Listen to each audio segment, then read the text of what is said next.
Сәлем,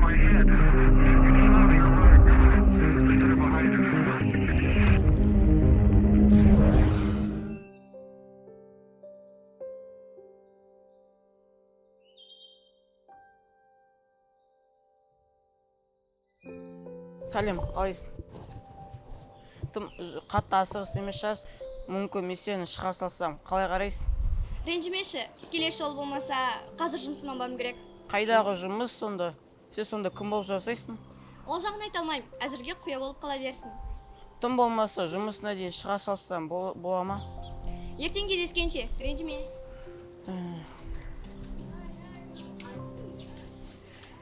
Че там, досым, бұл жолда асығыс бекен?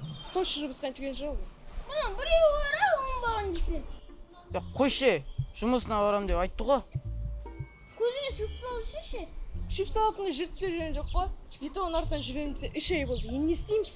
Қойындаш қайдағын айта бер. Ол да бір жұмбақ сияқты. Жоқ дей береді. Жұмбақ болмаса артынан амбиқты? Как раз қандай жұмыс жасайды және де ұнатқан орнына тексеретін боламыз ғой. Кеттік онда. Не деген әділетсіздік. Осы уақытқа дейін ақшаның жоқтығынан кредитті алып, үкіметке деген барынша өзіміздің ақшамызды салып келе жатырмыз. Не деген масқара мынау. Мен саған кеше, мен алдынан бері қарай бәлен күн болды. Кешіріңіз, сізде бәрі дұрыс па? Неге ашуланып тұрсыз? Ашуланып тұрған жоқпын мен саған. Аға, ішіңіздегіні айтып бөлсеңіз жеңілдеп қаласыз. Сен кішкентай баласың әлі, ешқандай. Мен бүгін той банктен барып ақшамды алуым керек. Бірақ та маған бүгін 4 күннен кейін қызымның тойы, мен әлі үлгере алмай жатырмын. Ал қазір деген ол қайдан аламыз біз тойдан? Жоқ, сенің қолыңнан келмейді ол. Неге келеді, қалай келеді? Сен мен той банктен ақша алғаныма мінекей. Пайызын маған өте деп жатыр. Менің қызымның 4 күннен кейін тойы. Ол сен қандай қатысың бар? Сен әлі баласың ғой. Ешқандай менде ешқандай не жоқ. Менің деген қазіргі алып отқан кредитім мінекей. Басымнан асып жатыр. 4 күннен кейін қызымның тойы. Миллиондап алған ақшамның үстінен тағы да қосу керек деп жатыр. Ал сол оның маған кредитті, ол маған керек жерінде мінекей, мына жерде жазылған мінекей. Мысалға маған айтады, осы жерде ақшамды шығарып беріңдер дейін десем, бірақ маған бермей отыр. Мына жерде қол жазып отыр. Беру керек. Бірақ бермейді. Мержан, қысырыс бәрі түші. Бар да сабан өрші, апайлар іздеп отыра шығар сен. Түнісі, көзістік қойды. Қазір көзі өрік ба? Барындашы. Сабан жоғал, не еттің келіктер? Ұрмық түші берсен, не? Түнісі, мұна апа кім болды екен? Не туралы айтып отыр екен? Шымбақ болды ғой мұна. Автобусқа қарай жол бар ма? Көрсетші маған. Остановкілерде мұна аялдама көрсетші маған. Үйіне барайын деп едім. Ана жерден мінеді. Жүріңіз.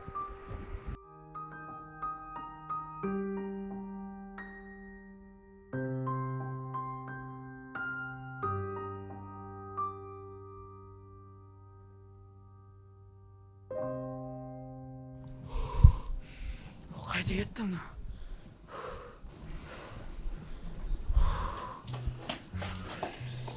Неге артынан жүгіре бермедің? Үйірмей алдық па? Өзің көрмей алған, қашан кетіп қалған? Тез полиция звонды, адам жоғалды десе тауып беретін шығар. Қайдағын айтпашы сен осы, басына жасай ма сен? Сендер айта шашадың не? Дұрыстап бірінші тамақтан алып сосын барып жұмысқа дейік, дұрыс па? Жігіттер қойындаш болды. Тамаққа ақша барында өзім төлеймін. Мына ойында басқа әңгіме. Кіретін адамдарды кіргізіп шығаратын адамды шығарып береміз ғой. Онда мен сэндвичпен горелашым. Горелаш май болғанша, кешіңізші. Сетакта май бола кетсі ғой. Кет.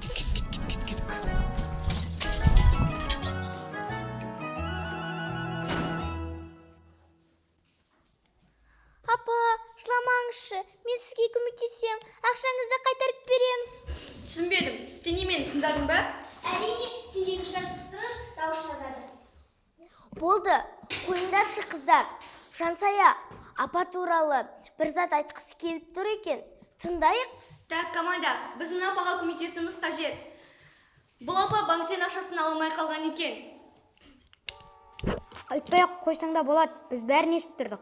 Не, апа жайлы барлық информациялар бар. Апа жайлы да бәрін білеміз. Апа 1963 жылы дүниеге келген. 20 жасар жалғыз қызы бар. Жақында тұрмыс құрайын деп жатыр. Апаның күйеуі бар. Ол жұмыс жасамайды. Үй шаруасымен айналысады. Апаның базарда киім сататын 4 бутигі бар. Апа, Атырау қаласы Махамбет ауылында дүниеге келген. Жақында барлық ақшасын жаңадан ашылған той банк депозитке ақшасын салған болатын. Және уақыты келмей ақшасын ала алмай отыр. Және біздің бірінші правиламыз, біз қала тұрғындарына көмек көрсетпейміз. Өкінішке орай апаға банктен ақшасын алып бере алмаймыз, тем более банктың мәселесін. Екінші правила былай. Бұл той банк менің әкемнің банкі. Мен оған қарамастан сендерге банк счетының реквизиттерін әкеп беремін. Ол туралы уайымдамай-ақ қойыңдар. Заң тұрысына қарасақ, банк счетынан хакерлік жолмен алынған адамды немесе топтың жазасы өмір бойына бас бостандығынан айырылады деп жазылған заң бар. Ең дұрысы өз мақсатымызбен тыныш жүргеніміз дұрыс. Егер де бізді біреу осындай хакер топ екенімізді білетін болса, вот онда ісіміз бітті дей беріңдер. Бірақ біздің қолымыздан апаға көмектесіп келеді ғой. Біз үшін ол қиын жұмыста емес қой. Банктың заңды істеу жұмысы нашар. Мен әкемне күнде естіп жүрмін. Ол айтады, халық бай ғой, пайызды өсіре береміз дейді. Бізге тезірек өгіз өлмейтін, арба сынбайтын жол тауып, апаға көмектесуіміз керек. Так, айтып болсаңдар, жоспарға кірсеміз. Ештеңе де естігім келмейді. Біздің ең басты мақсатымыз адамдарға көмектесу. Естеріңнен шығармаңдар. Мен команда басшысымын. Мен не айтам, сол болу керек. Әлде мұның бәрін сендерге кім үйреткен ұмытып қалдыңдар ма? Тұрыңдар орындарыңнан. Айтпақшы, бұнау ақша кешегі жарнаманың ақшасы. Мына жерде ровно 100 000 теңге. Түсінбедім. Мен оларға жарнама 200 000 теңге болады деп едім ғой. Жарнама шықтым өзі? Ол құрылыс компанияның жарнамасы. Барлық телефондар және қаланың барлық телемаркеттерінде бір күн бойы сайтты бұзып қойғанмын. Бір күннен артық болса, онда бізді біліп қояды. Жарнамасы шығады. Ол кісілер тағы бір апта қойып бересіздер. Болмаса, ақшаның жартысын бермейміз деп жазға болады. Олардың барлық жердегі сайттары мен аккаунттарын құлтап тастаңдар. Олар жайсызды түсінбейді екен. Оларға ескертейін бе, или сенің нөміріңді бере салайын ба? Мен номерін бере сал, орныңа отыр. Так, команда, ертеңге барлықтарың өз реквизиттерін дайындап отырыңдар. Ертең жоспар құрып, арғы күні процеске кірісеміз. Айтпақшы, офистің арендасын төлеп қойдым. Және біздің интернет пакет айына 80 000 теңге. Ал интернет бағасы неге сонша қымбат? Енді бізде майнинг фирмамызда бар ғой, оның үстіне қалада тек біздің офисте ғана 5G интернеті орнатылған. Бізге жарнаманың ақшасын көбейту керек. Тым болмаса, жарнаманы қымбат деп айту керек сияқты. Жақсы, оны кейінге қалдыра тұрайық. Бірінші болып, апаның мәселесін шешеміз. Болды.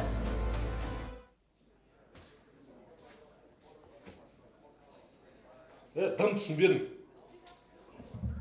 Алдарында тұрған нәрсеге қарамайсыңдар, неге? Бұл программисттерді 30 миллионға алып сеттің ғой шетелден. Жарнама бұл сайттар мүлде жұмыс істемейді. Енді қалай жұмыс істемексіңдер?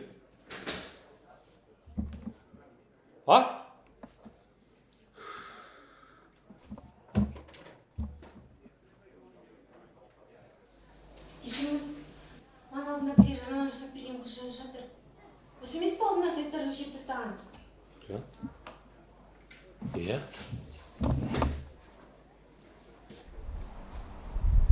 Сіз алдымен ақшаны аударасыз. Содан кейін өз алдыңызға жұмысыңызды жасай бересіз. Бүгін 6-ға дейін уақытыңыз бар. Ақшаны аударуға. Сау болыңыз.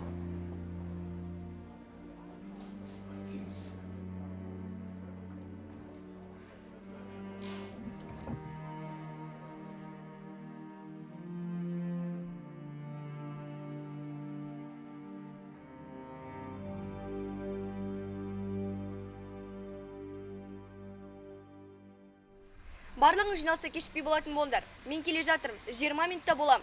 1 сағат жоспар жасаған соң, арғы күні процеске кірсеміз. Жылдам жиналыңдар. Сәлем, қалың қалай? Қатты асығы сияқтысың ғой. Түсінбедім. Сен немен аңдығансың ба? Мен не туралы сөйлескендесің бе? Жоға, ондай ешені естіген жоқпын. Мен жай тек сен көріп барайын деген. Рахмет көп көңіліне. Әрі қарай өзім барам.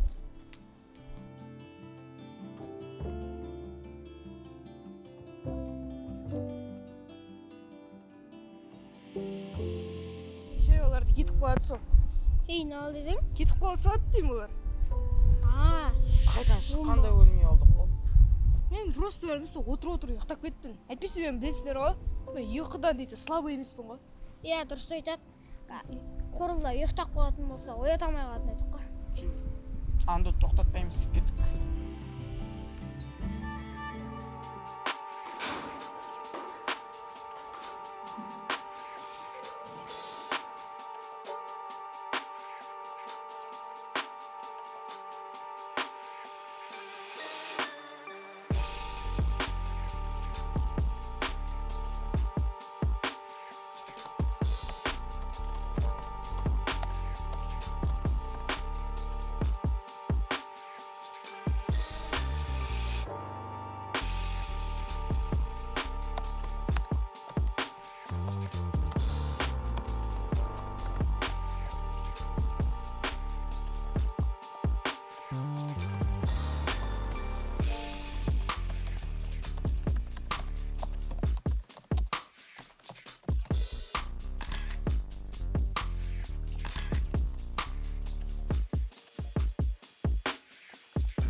Қыздар, мына жаңалық шықты. Егер қалада свет өшсе, онда 1 сағат бойы банк терминалдары жұмыс жасамай қалуы мүмкін. Нақтағыла десе ғой қыздар, егер свет өшсе, камералар да істемей қалғанын, аптасына әр районнан бір терминалдан алатын болса, шетелге кете берсек болады. Ал егер свет келіп қалса не істейсің? Камерада сеп кетеді ғой. Бірақ ол да бар ем. Дұрыс айтасың, бәсе, қалай байып кетпей жүрміз деп қоям. Саған не болған өзі бүгін? Тәлпіштен очки киіп алыпсың ғой.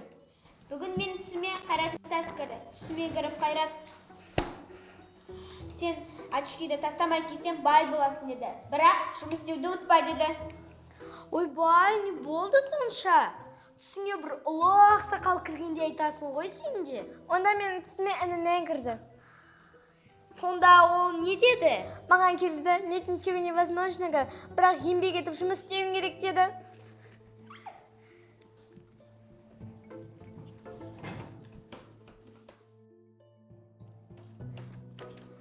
Туй, қыздар. Құр отыра бермей, Жансая келгенше жоспарлап дайындалмаймыз ба? Жансая келем дегенше. Қыздар. Сен де қоймадың ғой апаны айтып. Бірінші жоспар құруымыз қажет. Сосын іріктеп көреміз. Ол жай бола салатын зат емес.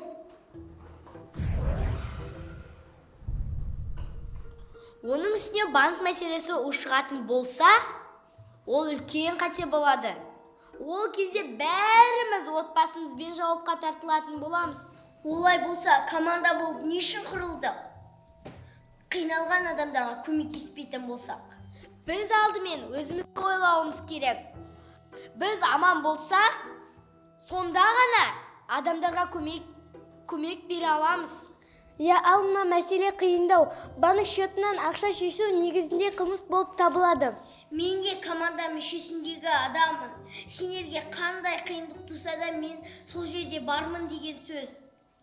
Қыздар, мына жаңалықты естідіңдер ма? Илон Маск Твиттерді сатып алыпты. Неге десеңдер? Себебі оның Твиттердегі аккаунтын әйелі бермей қойғаннан Илон Маск қырсығып Твиттер компаниясын сатып алған екен. Енді Илон Маск емес пе? Сатып алса жарасады ғой оған. Негізі бұл да бір атын шығару үшін жасалған пиар түрлерінің бірі десе де болады. Олай болса, онда YouTube'ты құлтап өзімізге алып алайық та? YouTube басшылары қайда? Біз олардың қайда екенін білмейміз ғой. Біз даже папа-мамамыздың қайда жұмысқа барады екенін білмейміз. Бұйырса бәрі болады. Армандар орындалады емес пе? Дұрыс айтасың. Дуракан везет деген бар ғой. Қой құрсын, командамызда жынды адам жоқ, бәрі сау. Ешқайсы сау емес ей. Сара отыр. Қай жердің светін өшірсем екен деп. Қыздар, біздің үйдегі светті төлемегелі 3 ай болыпты. Ал электриктер светті жиі өшіріп тастайтын болыпты. Ал мен артынша қосып алғаным үшін милары ашып келмейтін болыпты. Келді.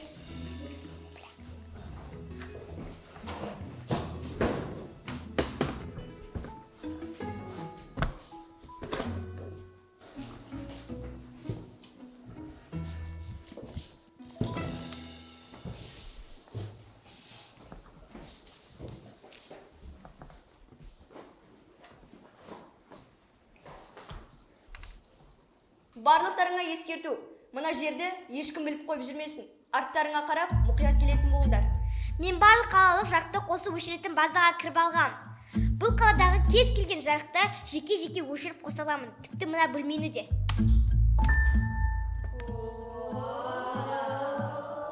Менде бәрі дайын, даже банктың аккаунтына кіріп алғамын. Кез келген адамға ақша жібере аламын. Сенбесеңдер қараңдар.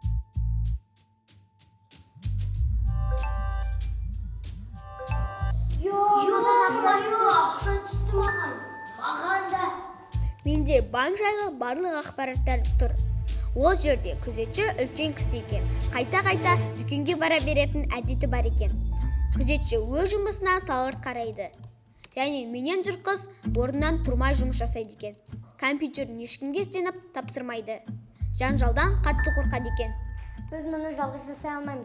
Бізге апаның өзі болу керек. Жанжалды бастайтын адамның өзі болу керек. Әйтпесе біз сырт көзге күдікті болып қаламыз. Егерде бізге қауіп төнген жағдайда, бізде ешқандай қызметкер бізге айып таға алмайды. Себебі заң бойынша кәмелетке толмаған балалар ата-анасыз кім не айтса да бағынбауға құқылы. Сендер басты сенімді болуларың керек. Мен ол жерге кеше жарнама қызметшісі болып жұмысқа кіріп алғанмын. Мен сендерге қосымша ақпаратты видеоға түсіріп көрсетіп тұрамын. Бірақ сендер мен танымауларың керек. Бүгін менде кешке стажировка. Білесіңдер ма? Әкем жұмысқа бармайды. Ол мені қыдыруға апарады.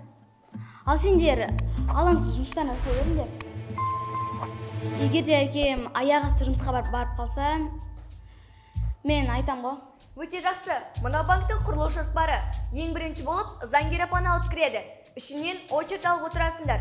Ақшаны банкте шешуге асықпай тұрып, бірінші апа сол жерде кезек неге бітпейді деп айғай шығара бастағанда, критик келіп менеджерді алаңдату қажет. Барлықтарыңызға ақша қажет болған сәтте маған белгі беріңіздер. Мен аударып отырамын. Неге?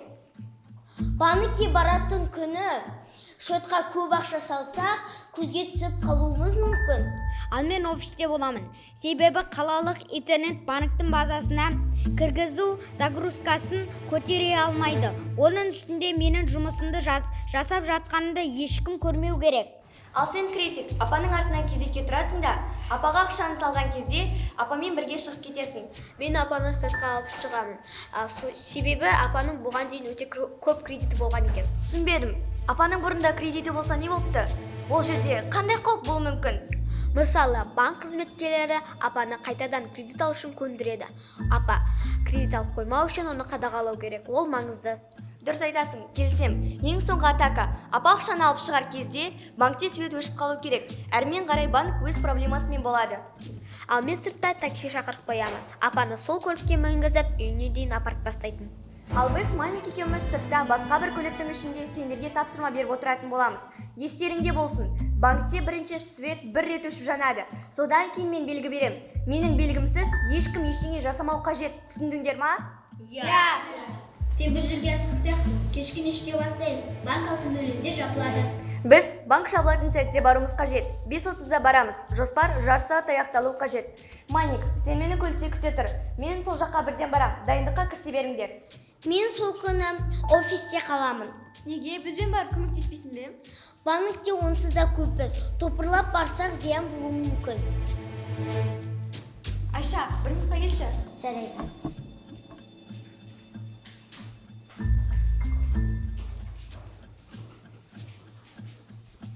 Я, айта бер, не істеу керек? Сен маған бірден айтқың келмейді ме? Сенен жасыратын ештеңем жоқ. Ал онда неге түнде офисте қалып, базадағы өзің туралы ақпаратты өшіріп жүрсің? Мен ба? Мен жай үйреніп жүргем. Мен жай ақпаратты онсыз да білесіңдер ғой, сендерден жасыратын ештеңем жоқ. Жарайды, дұрыс түсінбей қалған шығармын. Жақсы, мен кеттім. Мен шотыма 5 аударып салшы, мен жолдан тамақ алайын деп едім. Жарайды.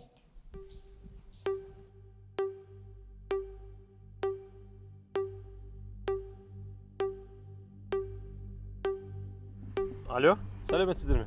Саламатсыз ба? Нақты сұрағыңызды қойыңыз. Иә, біздің сайтты орнына қойып берсеңіздер. Алдымен ақшаны аударасыз. Иә, ақшаларыңызды төлейміз. Аударып жүреміз, сразу аударып жүреміз. Уайымдамаңыз оны. Сіз сіз алдымен ақшаны аударасыз, содан кейін өз алдыңызға жұмысыңызды жасай бересіз. Мен сіздерді білемін. Сіздер хакер командасыздар ғой, сондықтан менімен кездеспей жүрсіздер,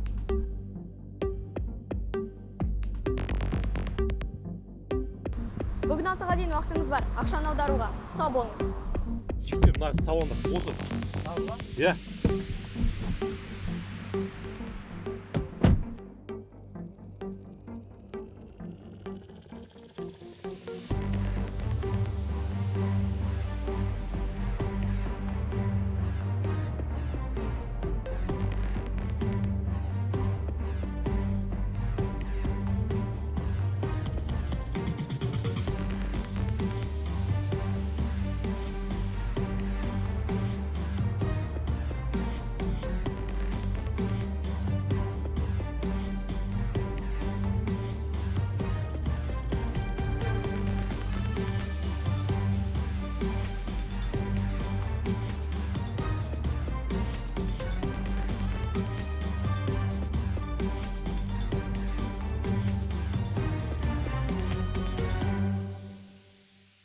Майник, свет, алшы.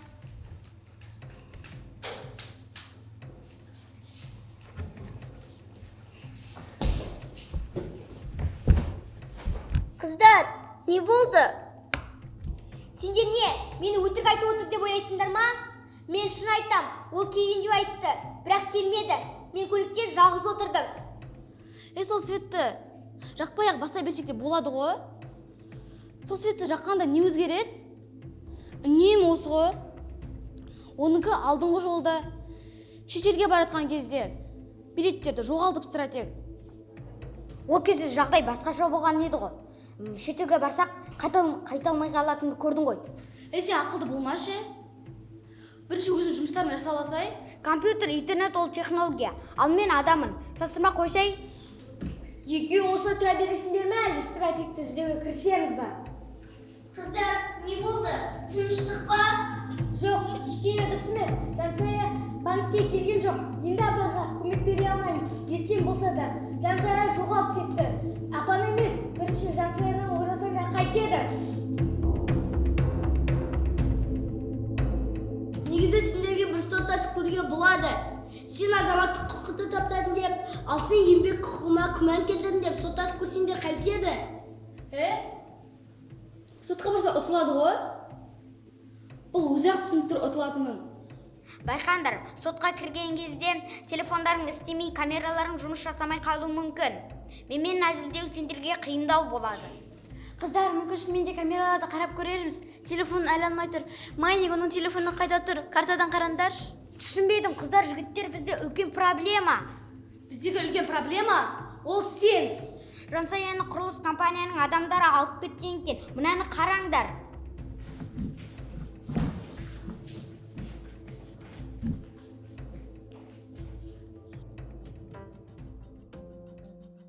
Бұлай болу мүмкін емес. Так, қазір. Қайрат Самединов 1989 жылы дүниеге келген. Көп баратын орындары, демалыс орындар, клубтар және құмар ойындары. Так, мынау не тағы?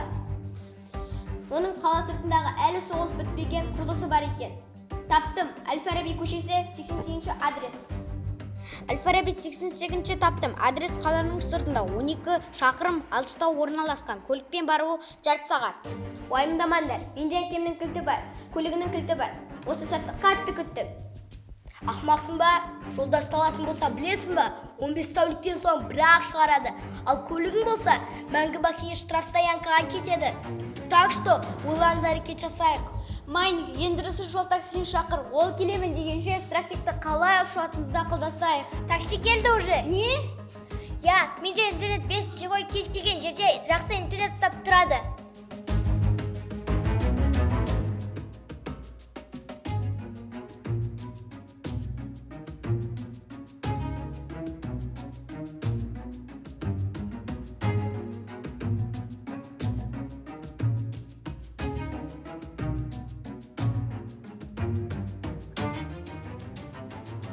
Алло, полиция, көмектесіңіздерші, полиция! Al-Farabi 88-ci адреске мені алып қашып кетті, өтініш. Тездетіп келіңіздерші.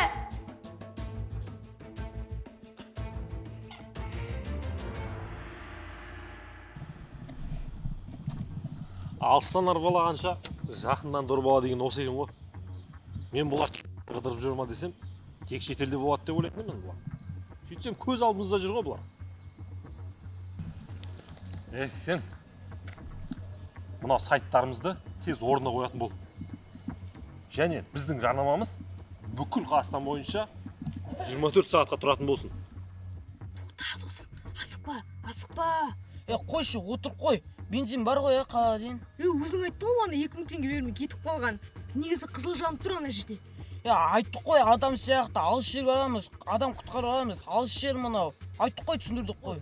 Қай жерде бар енді тегін бензин? Мана ана жерде тегін бензин тұрды ғой. Қай жерде ал? Не болды же, әңгімеге кіргінбеп кетті. Не болды, иттер ұқсап? Ана жерде иттер шошып кетті. Болды, қойындар, бастан тығындар, көріп қояды. Сендер хакер емессіңдер ма? Кәні ана достарың, құтқаратын достарың. Құтқармай ма? Әлде сен пайдаланып кетті ма олар? Басеке, машина шақырған ба едіңіз сіз? Жоқ. Анда бір көлік тұр ғой. Бас.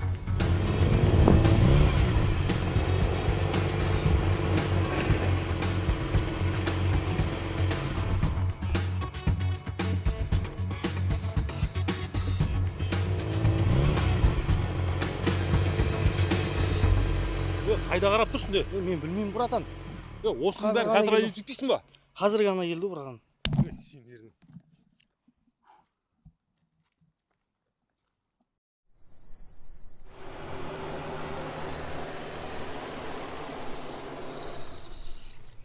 Сендер мен аңдаған екенсіңдер ғой, я? Біліп едім. Мүмкін ұрсуды оны рахмет айтарсың. Мүмкін бензин қоялармыз. Отыршы. Тез Ильяева 45-ке барымыз қажет. Уже кеш болды ғой, болды, бәрі жабылды. Бірге тамақтанып алып, үйіне аман апартсайым. Ол жабылатын жер емес. Ол менің офисім вообще-то. Апармайтын болсаң айт, түсіп қала салам. Болды, апарамыз. Ашаны, картаны. Не, ит екен ғой. Қандай қыз ма? Мыналарды офиста бірге ғой. Уақытта болады. 4 ай өте алмай жүрген офисіміз осы келді. Қайта беру ал. Су әкеп берші. Мен маған қарайсың, сен ғой жақсы суретін алып көрсей бар. Саған қарап айтты ғой, сен бір алып кел. Мен де білмей жақсы көріп отырмын. Ойынан айнып отырмын. Босайы.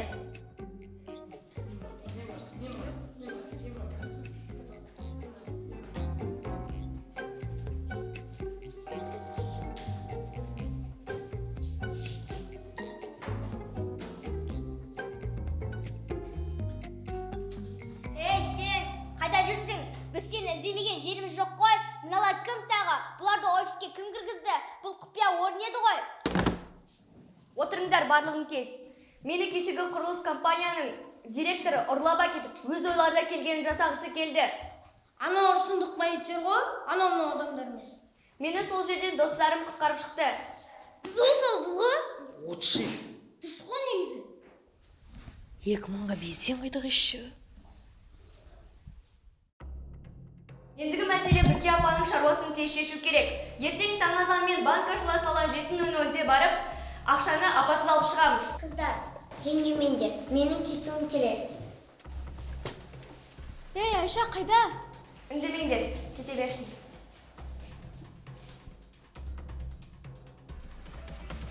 Дайындаламыз.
Апа!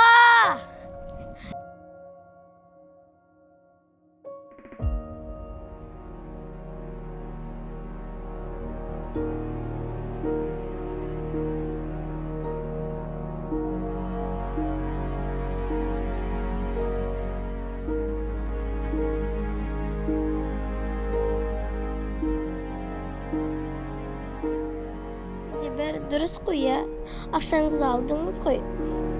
Иә. Алдым, айнадай. Күнім сол.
Апа бізге тойына шақырту қағаз жіберіпті. Өкінішке орай біз оған бара алмаймыз. Команда, менде бір жаңалық бар. Апа кезінде дәрігер болып жұмыс жасаған. Апаның жалғыз баласы бар. Сонда тек адамдарға көмектесеміз ба? Әйтеуір, человек-паук болып кетпесек болды ғой. Құрылыс компаниясының жаңалысы болмаса болды әйтеуір. Қайта құтқаруға ақшасы жоқ.